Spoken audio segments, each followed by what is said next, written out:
The story is called The Big Broadcast of 1938. Having acquired, in exchange for an old house that had been theirs, his and hers, a radio, or more properly, radio station, Bloomsbury could now play The Star-Spangled Banner, which he had always admired immoderately, on account of its finality, as often as he liked. It meant to him that everything was finished. Therefore he played it daily, 60 times between 6 and 10 a.m., 120 times between 12 noon and 7 p.m., and the whole night long, except when, as was sometimes the case, he was talking. Bloomsbury's radio talks were of two kinds, called the first kind and the second kind. The first consisted of singling out, for special notice, from among all the others, some particular word in the English language, and repeating it in a monotonous voice for as much as 15 minutes or a quarter hour. The word thus singled out might be any word, the word nevertheless, for example. Nevertheless, Bloomsbury said into the microphone, nevertheless, nevertheless, nevertheless, nevertheless, nevertheless. After this exposure to the glare of public inspection, the word would frequently disclose new properties, unsuspected qualities, although that was far from Bloomsbury's intention. His intention, in so far as he may be said to have had one, was simply to put something on the air. The second kind of radio talk, which Bloomsbury provided, was the commercial announcement.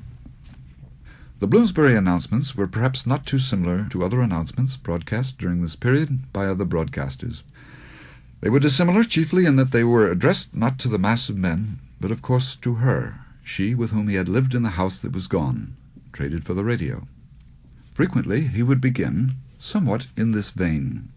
"Well, old girl," he began, "here we are, me speaking into the tube, you lying on your back most likely, giving an ear, I don't doubt. Swell of you to tune me in. I remember the time you went walking without your shoes. What an evening. You were wearing, I recall, your dove-grey silk, with a flower hat, and you picked your way down the boulevard as daintily as a real lady. There were chestnuts on the ground, I believe. You complained they felt like rocks under your feet. I got down on my hands and knees and crawled in front of you, sweeping the chestnuts into the gutter with my hand. What an evening. You said I looked absurd, and a gentleman who was passing in the other direction, I remember he wore yellow spats with yellow shoes, smiled. The lady accompanying him reached out to pat me on my head, but he grasped her arm and prevented her, and the knees of my trousers tore on a broken place in the pavement. Afterwards you treated me to a raspberry ice, calling for a saucer, which you placed daintily at your feet. I still recall the coolness after the hot work on the boulevard, and the way the raspberries stained my muzzle. I put my face in your hand, and your little glove came away, pink and sticky, sticky and pink. We were comfortable there, in the ice-cream parlor. We were pretty as a picture, man and wife. When we got home that evening, the streetlights were just coming on, the insects just coming out. And you said that next time, if there were a next time, you would wear your shoes.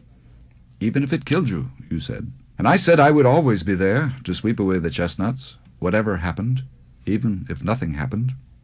And you said most likely that was right. I always had been there, you said. Swell of you to notice that. I thought at the time that there was probably no one more swell than you in the whole world, anywhere, and I wanted to tell you, but did not. And then, when it was dark, we had our evening quarrel, a very ordinary one, I believe. The subject, which had been announced by you at breakfast and posted on the notice board, was smallness in the human male. You argued that it was willfulness on my part, whereas I argued that it was lack of proper nourishment during my young years. I lost, as was right, of course, and you said I couldn't have any supper. I had, you said, already gorged myself on raspberry ice. I had, you said, ruined a good glove with my ardor, and a decent pair of trousers, too. And I said, but it was for the love of you. And you said, hush, or there'll be no breakfast either. And I said, but love makes the world go. And you said, or lunch tomorrow either. And I said, but we were everything to each other once. And you said, or supper tomorrow night. But perhaps I said, a little toffee? Ruin your teeth then, for all I care, you said, and put some pieces of toffee in my bed. And thus we went happily to sleep, man and wife. Was there ever anything, old skin, like the old days? Immediately following this commercial announcement, or an announcement much like this, Bloomsbury would play the Star-Spangled Banner 80 or 100 times for the finality of it. When he interrogated himself about the matter, about how it felt to operate a radio of his own, Bloomsbury told himself the absolute truth, that it felt fine. He broadcast during this period not only some of his favorite words, such as the words assimilate, alleviate, authenticate, ameliorate, and quantities of his favorite music. He was particularly fond of that part toward the end that went da-da-da-da-da-da, but also a series of commercial announcements of great power and poignancy and persuasiveness. Nevertheless, he felt, although he managed to conceal it from himself for a space, somewhat futile. For there had been no response from her, she who figured, as both subject and object, in the commercial announcements, and had once, before it had been traded for the radio, lived in the house. A commercial announcement of the period of this feeling was, on that remarkable day, that day unlike any other, that day, if you will pardon me, of days, on that old day from the old days when we were, as they say, young, we walked, if you will forgive the extravagance, hand in hand into a theatre where there was a film playing. Do you remember? We sat in the upper balcony, and smoke from below, where there were people smoking, rose, and we, if you will excuse the digression, smelled of it. It smelled, and I, or we, thought it remarkable at the time, like the 20th century, which was, after all, our century, none other. We were there, you and I, because we hadn't rooms, and there were no parks, and we hadn't automobiles, and there were no beaches for making love or anything else. Ergo, if you will condone the anachronism, we were forced into the balcony, to the topmost row, from which we had a tilty view of the silver screen, or would have had we not, you and I, been engaged in pawing and pushing and pawing, on my part at least, if not on yours. The first thing I knew, I was inside your shirt with my hand, and I found there something very lovely, and, as they say, desirable. It belonged to you. I did not know then what to do with it. Therefore I simply held it in my hand. It was, as the saying goes, soft and warm. Meanwhile, down below in the pit, events were taking place. Whether these were such as the people in the pit had paid for, I did not and do not know, nor did or do wherever you are, you. After a time I was in fact distracted. I still held it in my hand, but I was looking elsewhere. You then said into my ear, "Get on with it, can't you?" I then said into your ear, "I'm watching the picture." At this speech of mine you were moved to withdraw it from my hand. I understood it was a punishment. Having withdrawn it, you began, for lack of anything better, to watch the picture also. We watched the picture together, and although this was a kind of intimacy, the other kind had been lost.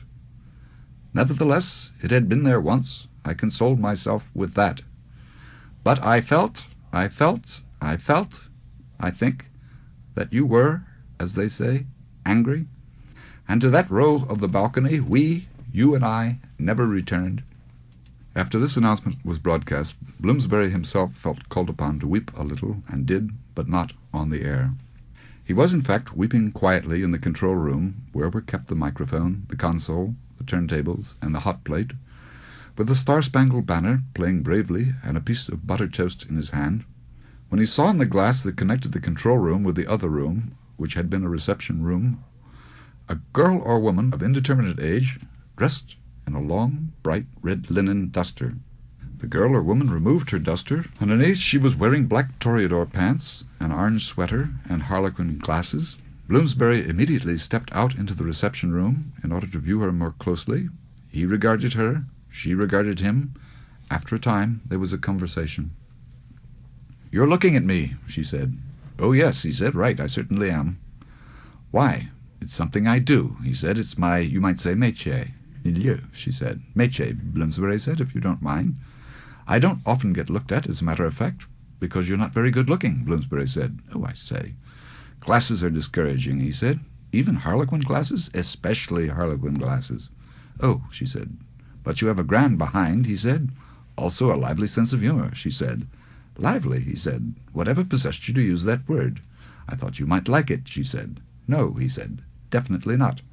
Do you think you ought to stand around and look at girls? She asked. Oh, yes, Bloomsbury said. I think it's indicated. Indicated, she cried. What do you mean, indicated? Tell me about your early life, Bloomsbury said. To begin with, I was president of the Conrad Veidt fan club, she began. That was in, I don't remember the year. His magnetism and personality got me. His voice and gestures fascinated me. I hated him, feared him, loved him. When he died, it seemed to me a vital part of my imagination died too. I didn't mean necessarily in such detail, he said. My world of dreams was bare. Fan club prexies are invariably homely, Bloomsbury said. Plain, she suggested. I prefer the word plain. Do you want to see a picture of Conrad Veidt? I would be greatly interested, Bloomsbury said, although this was not the truth. The girl or woman then retrieved from her purse, where it had apparently remained for some time, perhaps even years, a page from a magazine. It bore a photograph of Conrad Veidt, who looked at one and the same instant handsome and sinister. There was, moreover, printing on the photograph, which said if Conrad Veidt offered you a cigarette, it would be a Derezki, of course. Very affecting, Bloomsbury said. I never actually met Mr. Veidt, the girl or woman said. It wasn't that sort of club. I mean, we weren't in actual communication with the star. There was a Joan Crawford fan club, and those people now, they were in actual communication with the star. When they wanted a remembrance, such as Kleenex that had been used by the star, for instance, with lipstick on it, or fingernail clippings, or a stocking, or a hair from the star's horse's tail or mane. Tail or mane? The star naturally, noblesse oblige, forwarded that object to them. I see, Bloomsbury said. Do you look at a lot of girls? Not a lot, he said, but quite a number. Is it fun? Not fun, he said, but better than nothing. Do you have affairs? Not affairs, he said, but sometimes a little flutter.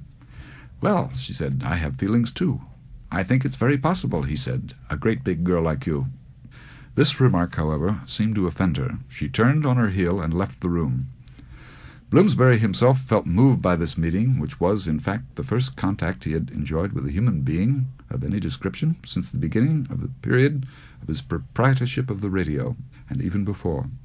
He immediately returned to the control room and introduced a new commercial announcement. I remember, he enunciated, the quarrel about the ice cubes. That was a beauty. That was one worth remembering. You had posted on the notice board the subject refrigeration, and I worried about it all day long, and wondered. Clever minx. I recalled at length that I had complained once because the ice cubes were not frozen, but were in fact unfrozen, watery, useless. I had said that there weren't enough ice cubes, whereas you had said that there were more than enough. You said that I was a fool, an idiot, an imbecile, a stupid, and that the machine in your kitchen, which you had procured and caused to be placed there, was without doubt, and on immaculate authority, the most accomplished machine of its kind known to those who knew about machines of its kind, that among its attributes was the attribute of conceiving, containing, and at the moment of need whelping a fine number of ice cubes, so that no matter how grave the demand, how vast the occasion, how indifferent or even hostile the climate, how inept or even treacherous the operator, how brief or even non-existent the lapse between genesis and parturition, between the wish and the fact, ice cubes in multiples of sufficient would present themselves. Well, I said, perhaps. Oh, how you boggled at that word, perhaps. How you sweated, old girl, and cursed. Your chest heaved, if I may say so, and your eyes flashed. You said we would, by damn, count the by damn ice cubes, as we subsequently did. How I enjoyed, although I concealed it from you, the counting. You were, as they say, magisterial. There were, I observed, 12 rows of 3, or 3 of 12, in each of the 4 trays. But this way of counting was not your way of counting. You chose, and I admired your choice, to run water over the trays, so that the cubes, loosened, fell into the salad bowl, having previously turned the trays, and thus the cubes, bottoms up, so that the latter would fall when water was run upon the former, in the proper direction. That these matters were so commendably arranged I took to be, and even now take to be, a demonstration of your fundamental decency and good sense. But you reckoned wrong when it came to that. You were never a reckoner. You reckoned that there were in the bowl 144 cubes, taking each cube individually from the bowl and placing it individually in the sink, bearing in mind meanwhile the total that could be obtained by simple multiplication of the spaces in the trays, thus having it, in this as in other matters, both ways. However, you failed on this as on other occasions to consider the imponderables. In this instance, the fact that I, unobserved by you, had put 3 of the cubes into my drink, which I then drank, and that one had missed the bowl entirely and fallen into the sink and melted once and for all, these events precluded, sadly enough, the number of cubes in the bowl, adding up to a number corresponding to the number of spaces in the trays, proving also that there is no justice. What a defeat for you! What a victory for me! It was my first victory. I fear I went quite out of my head. I dragged you to the floor among the ice cubes, which you had flung there in pique and chagrin, and forced you, with results that I considered then, and consider now, to have been first-rate. I thought I detected in you—" But he could not continue this announcement from a surfeit of emotion. The girl or woman who had become a sort of camp follower of the radio made a practice during this period of sleeping in the former reception room underneath the piano, which, being a grand, provided ample shelter. When she wished to traffic with Bloomsbury, she would tap on the glass, separating them with one finger. At other times she would, with her hands, make motions. A typical conversation of the period when the girl or woman was sleeping in the foyer was this. "Tell me about your early life," she said. "I was, in a sense, an all-American boy," Bloomsbury replied. "In what sense?" "In the sense that I married," he said. "Was it love?" "It was love, but it was only temporary. It didn't go on forever." "For less than a decade, as a matter of fact. But while it did go on, it filled me with a somber and paradoxical joy." "Coo," she said. "Doesn't sound very American to me." "Coo," he said. "What kind of an expression is that?" "I heard it in a movie," she said, "a Conrad Veidt movie." "Well," he said, "it's distracting." This conversation was felt by Bloomsbury to be not very satisfactory. However, he bided his time, having, if the truth were known, no alternative. The word matriculate had engaged his attention. He pronounced it into the microphone for what seemed to him a period longer than normal, that is to say, in excess of a quarter-hour. He wondered whether or not to regard this as significant. It was a fact that Bloomsbury, who had thought himself dispassionate, thus the words, the music, the slow turning over in his brain of events in the lives of him and her, was beginning to feel at this time disturbed.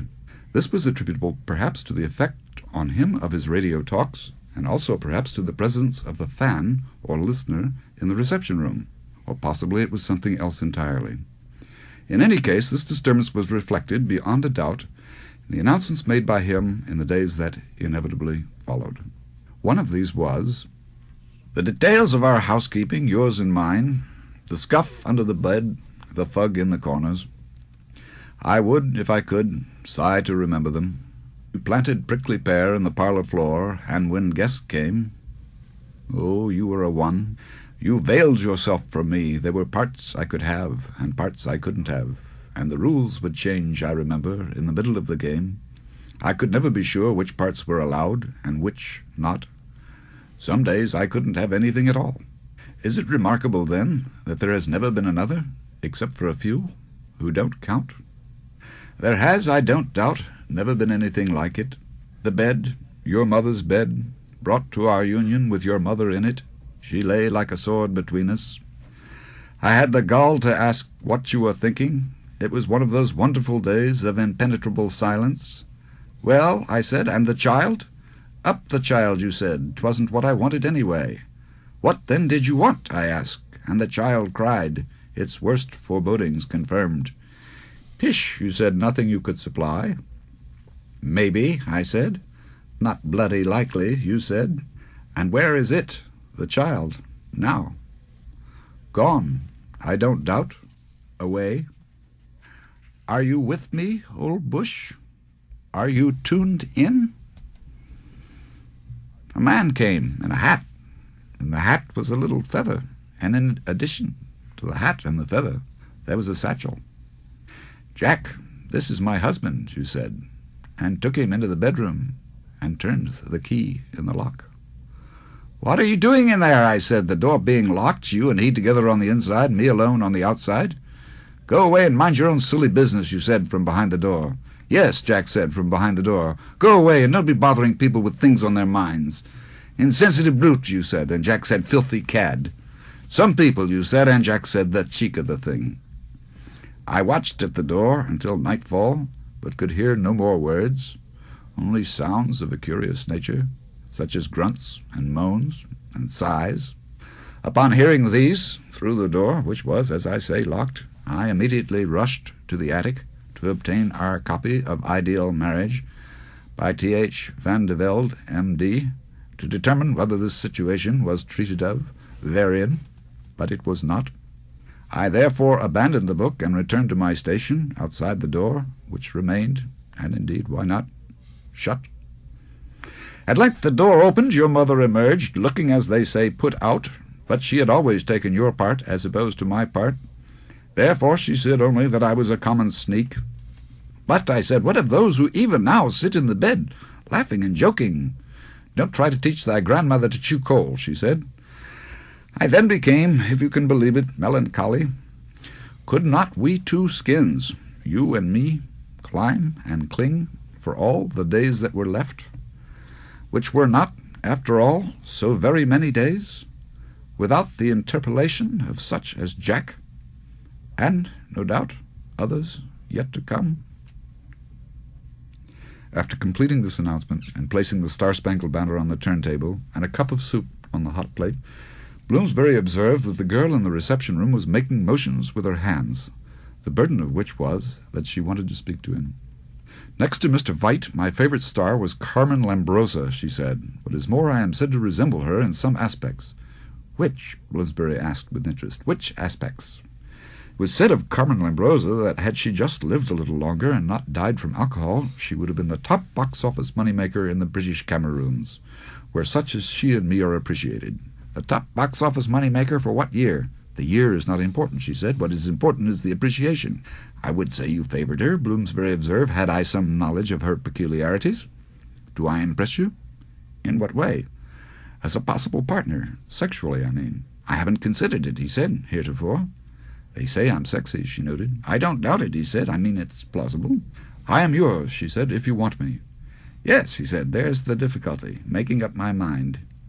"You have only," she said, "to make the slightest gesture of acquiescence, such as a nod, a word, a cough, a cry, a kick, a crook, a giggle, a grin."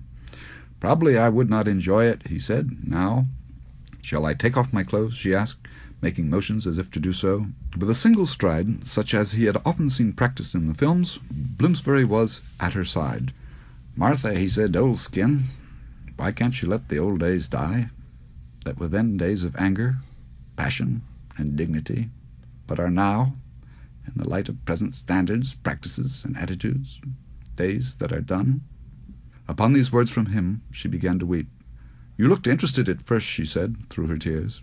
"It was kind of you to try it," he said, thoughtful. "As a matter of fact, you were most appealing, tempting even. I was fooled for whole moments at a time. You look well in bullfighter pants." "Thank you," she said. "You said I had a grand behind. You said that at least." "And so you do." "You can't forget," she asked, "about Dudley?" "Dudley?" "Dudley, who was my possible lover," she said. "Before or after Jack?" "Dudley, who in fact broke up our menage," she said, looking at him expectantly. "Well," he said, "I suppose." "Tell me about the joy again." "There was some joy," Bloomsbury said. "I can't deny it." "Was it really like you said, sombre and paradoxical?" "It was all of that," he said gallantly. Then, she said. There was a moment of silence, during which they listened, thoughtfully, to the Star-Spangled Banner playing softly in the other room, behind them. "Then we are, as they say, through?" she asked. "There is no hope for us?" "None," he said, "that I know of." "You found somebody that you like better?" "It's not that," he said. "That has nothing to do with it." "Balls," she said, "I know you and your lechy ways." "Good-bye," Bloomsbury said, and returned to the control room, locking the door behind him. He then resumed broadcasting, with perhaps a tremor, but no slackening in his resolve not to flog, as the expression runs, a dead horse. However, the electric company, which had not been paid from the first to the last, refused at length to supply further current for the radio, in consequence of which the broadcast, both words and music, ceased. That was the end of this period of Bloomsbury's, as they say, life.